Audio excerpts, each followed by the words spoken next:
Olá, vamos dar continuidade à nossa aula em Serviço Social na Contemporaneidade e repensar sobre os reflexos que são desafiadores ao nosso processo de trabalho, né, como assistente social, e que também ameaça a própria vida humana.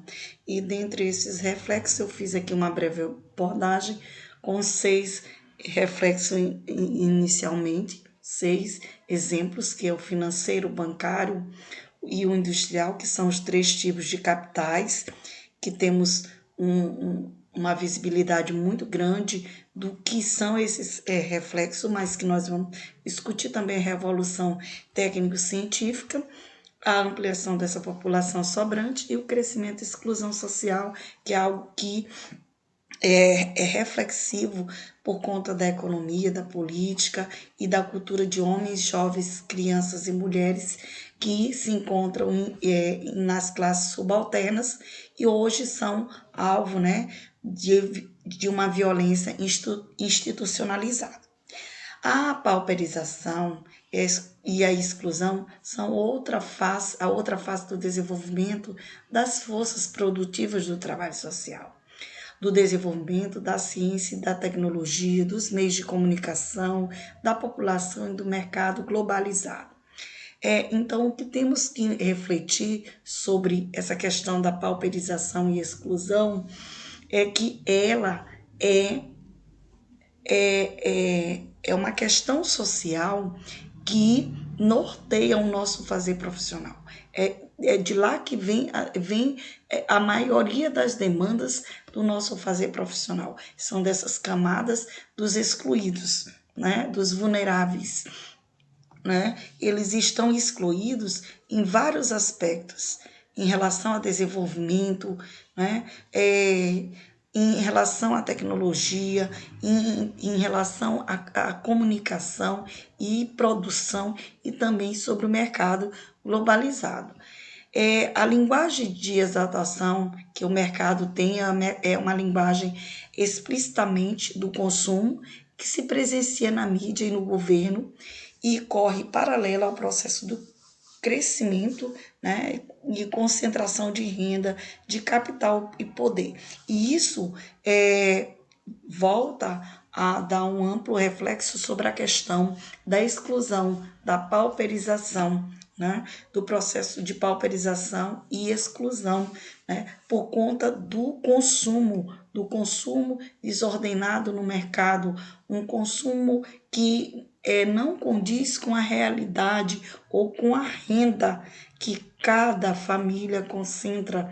E aí é que se apresenta as questões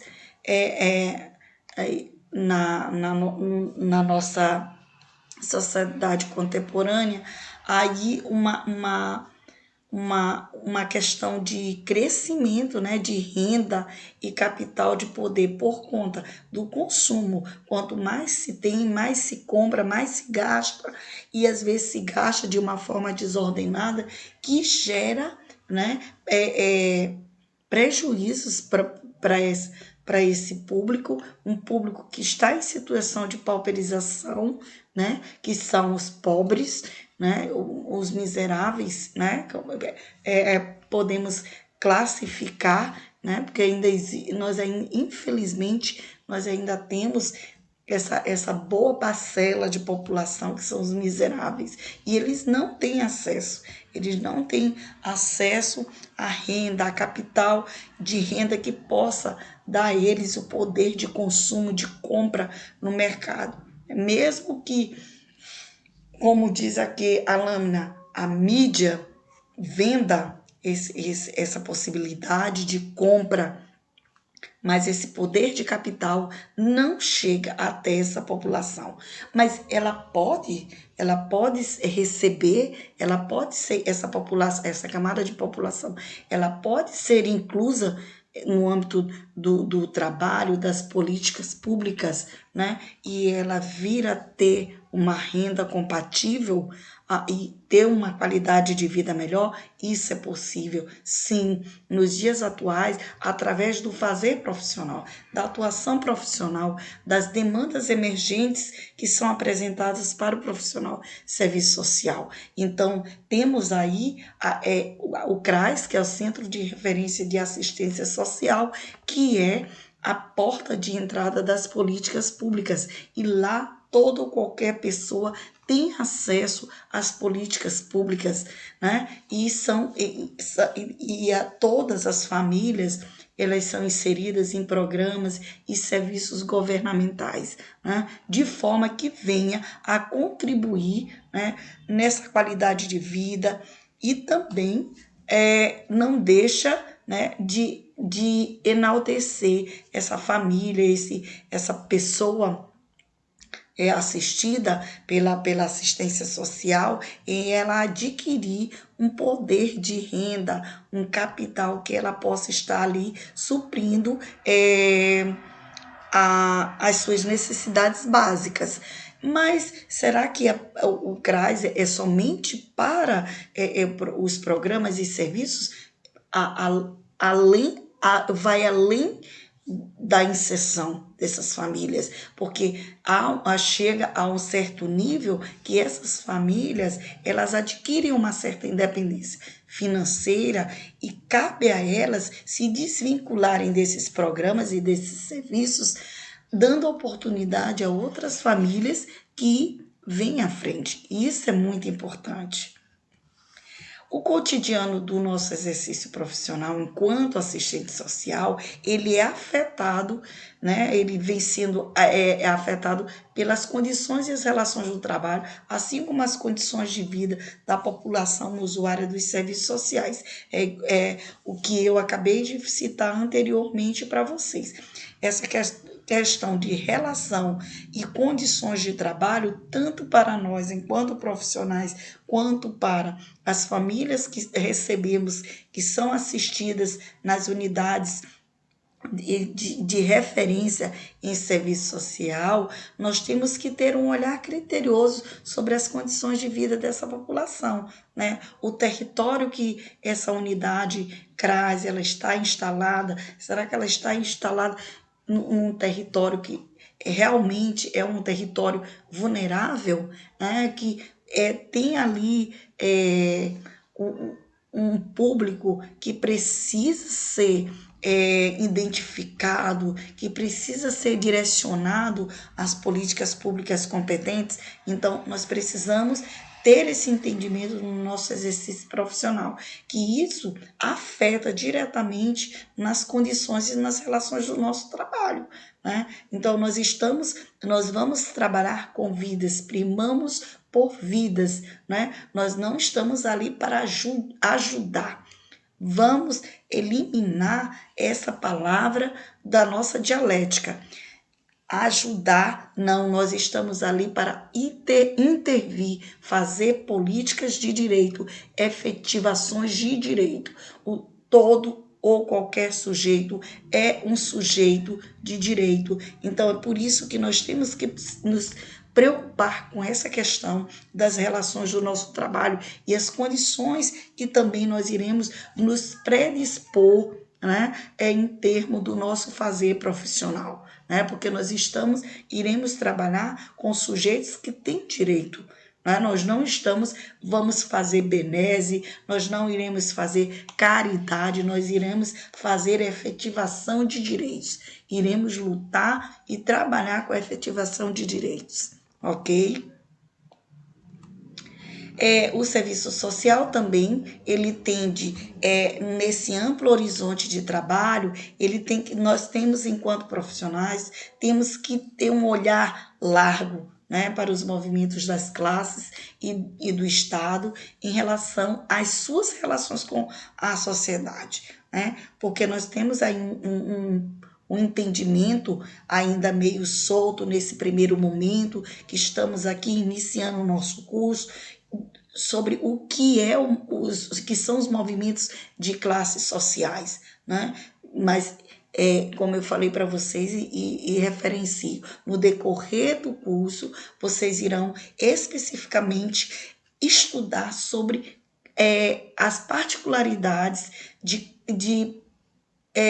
pequenas palavras-chave que estão aqui citadas, como, por exemplo, os movimentos de classes sociais, que são de extrema importância, né, no cenário contemporâneo. Os movimentos de classe, eles são movimentos que têm buscado e brigado por grandes conquistas que estão aí presentes na sociedade, né? Isso e essa questão de luta e conquista, ela tem uma ampla discussão para os representantes de Estado e federação e município, Estado e federação, que cria-se aí um estreitamento de laços nas três esferas governamentais, né?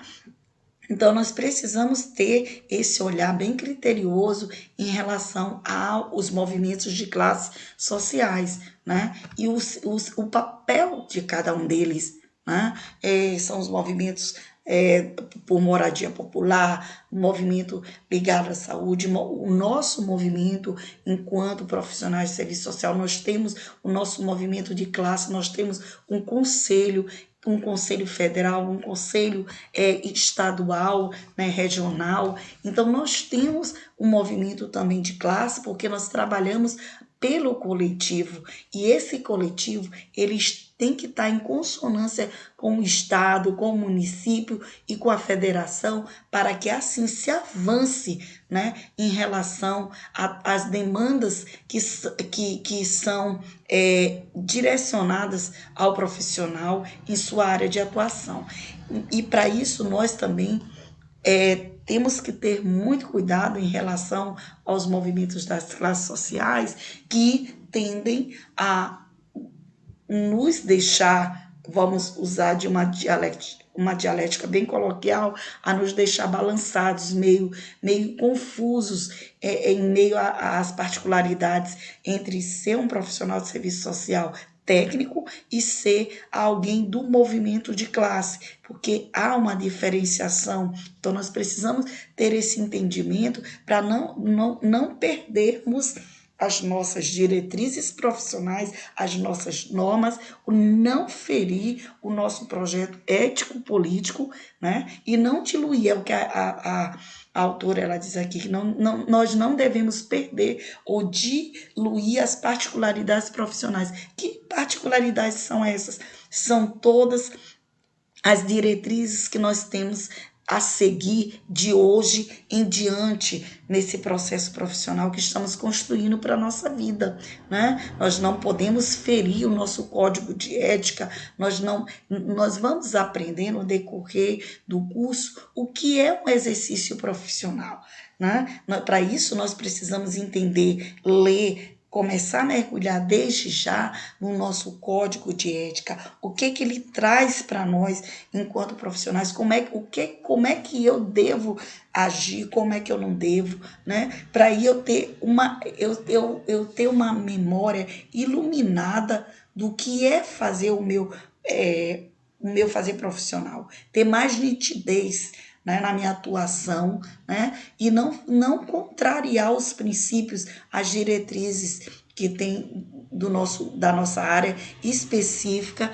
em serviço social. Isso é muito importante. Para isso também nós precisamos captar novas mediações e requalificar o fazer profissional, identificando suas particularidades e descobrir alternativas de ações. Lembra que eu falei para vocês anteriormente que precisamos sempre ser um profissional observante, crítico, um crítico construtivo está bem aqui através da captação, né? Nós vamos captar novas mediações e essas mediações elas vão